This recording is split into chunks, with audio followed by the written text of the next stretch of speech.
নমস্কাৰ health is ৱেলথৰ আন এটা গুৰুত্বপূৰ্ণ ভিডিঅ'লৈ আপোনালোকক স্বাগতম জনাইছোঁ।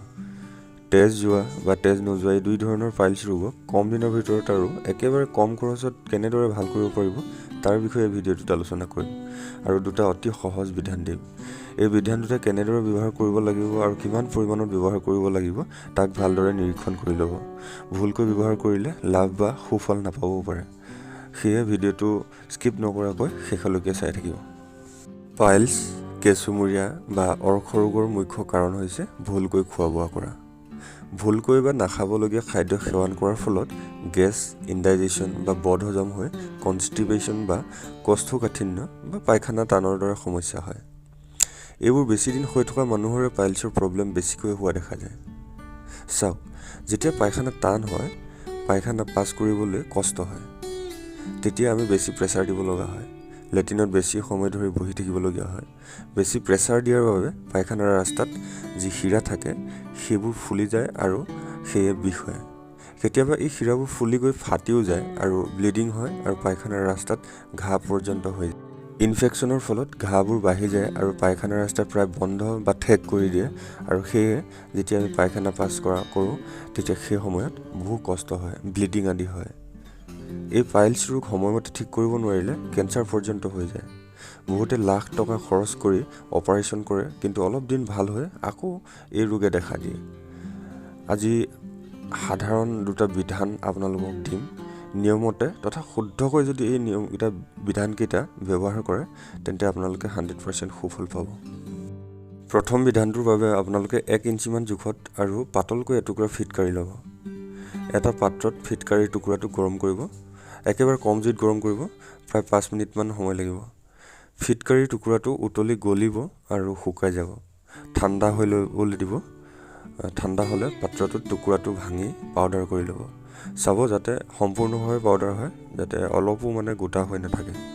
ইয়াৰ পিছত এটা বা দুটা কল আপোনালোকে বাকলি গুচাই ল'ব আৰু সৰু সৰু টুকুৰা কৰি ল'ব। সৰু ধৰক আপোনালোকে এটা কলক 5 টুকুৰামান কৰিব আৰু কলখিনিত ফিটকাৰিৰ পাউডাৰৰ পৰা এটিপা ছটিয়াই দিব আৰু ভালদৰে মিক্স কৰি দিব। চাওক, এটিপা আপুনি ধৰক আপোনাৰ যিটো বুঢ়া আঙুলি আৰু তৰ্জনী আঙুলিৰ টিপত যিমানখিনি আহে সিমানখিনিয়ে দিব, তাতকৈ বেছি কিন্তু নল'ব। ইয়াৰ পিছত 1 চামুচ মৌ ইয়াৰ লগত মিক্স কৰিব আৰু কলখিনি খাব। এইটো আপোনালোকে খালী পেটত নাখাব। পুৱা ব্ৰেকফাষ্ট কৰি 40-45 মিনিট বা এঘণ্টামানৰ পিছত আপোনালোকে এইটো খাব। যিসকলে কল খাবলৈ বেয়া পায় তেওঁলোকে কেৱল 1 চামুচ মৌৰ লগত এটিপা ফিটকাৰি পাউডাৰ মিক্স কৰি খাই দিব পাৰিব। আৰু এই মিশ্ৰণটো আপোনালোকে 7 দিনমান প্ৰথমতে খাই চাব, তাৰপিছত আপোনালোকে ভাল ৰিজাল্ট পাবই। আৰু এটা ৰেমেডি আপোনালোকলৈ আগবঢ়াইছোঁ, একেবাৰে কম খৰচৰ কিন্তু লাভদায়ক। ইয়াৰ বাবে আপোনালোকক প্ৰয়োজন হ'ব অলপমান কৰ্পূৰৰ। চাওক, কৰ্পূৰ দুই ধৰণৰ থাকে। এবিধ পূজা অৰ্চনাত জ্বলায় বা কেতিয়াবা কিছুমানে এইটো কাপোৰৰ বাকচতো দিয়ে কাপোৰ কানি ভাল হৈ থাকিবৰ কাৰণে, আৰু এবিধ আছে খাব পাৰি। যিবিধ খাব পাৰি কিন্তু একেবাৰে কম পৰিমাণে খাব লাগে, ইয়াক দেশী কৰ্পূৰ বুলি কয়। আয়ুৰ্বেদিক ষ্ট'ৰ নাইবা আপোনালোকে অনলাইন অৰ্ডাৰ কৰিলে এইটো পাই যাব।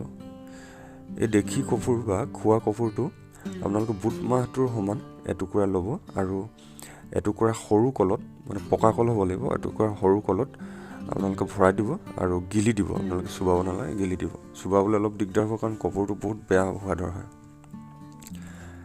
এনেকৈ যদি আপোনালোকে খাবলৈ বা গিলি দিবলৈ আপোনালোকে অসুবিধা পায় তেতিয়া আপোনালোকে সেই বুট মাহটোৰ সমান কৰ্পূৰটো লৈ খুন্দিব আৰু পাউডাৰ কৰিব। আৰু তাৰপিছত আগৰ বিধানটোত যেনেদৰে কলটো আপোনালোকে টুকুৰা কৰি লৈছিলে ঠিক তেনেদৰে টুকুৰা কৰি ল'ব আৰু তাত এই কৰ্পূৰৰ পাউডাৰখিনি ছটিয়াই মিক্স কৰি পেলাই আপোনালোকে খাই দিব পাৰিব। পুৱা অলপমান পাতলীয়া ব্ৰেকফাষ্ট কৰি ল'ব, তাৰপিছত এইটো খাব আপোনালোকে। 3 দিনতকৈ এই বিধানটো আপোনালোকে বেছি দিন ব্যৱহাৰ কৰিব নালাগে।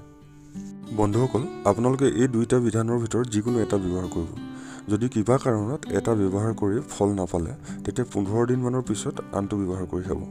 কাৰণ সকলোৰে বডি কণ্ডিশ্যন আৰু ৰোগটোৰ যি কণ্ডিশ্যন হৈ আছে সেইটো বেলেগ বেলেগ হ'ব।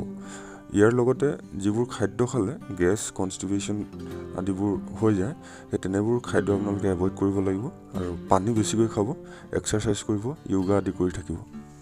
যদি ভিডিঅ'টো চাই আপোনালোকে ভাল পালে তেন্তে প্লিজ ছাবস্ক্ৰাইব কৰি দিব আৰু শ্বেয়াৰ কৰি দিব। Stay healthy. জয় অসম।